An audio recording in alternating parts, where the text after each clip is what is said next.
इस वीडियो में हम एंड्योरेंस से रिलेटेड 10 इंपॉर्टेंट सेंटेंस जानेंगे और वीडियो के लास्ट में एक छोटा सा टेस्ट भी है। एंड्योरेंस का मतलब होता है सहन शक्ति या धीरज। फर्स्ट सेंटेंस है I built endurance by cycling daily.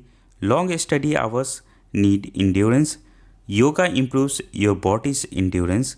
Endurance helps us stay strong longer. Running needs strength and endurance.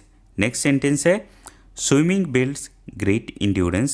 She practiced daily to gain endurance. Dad says endurance is key to success. With endurance we can do hard things.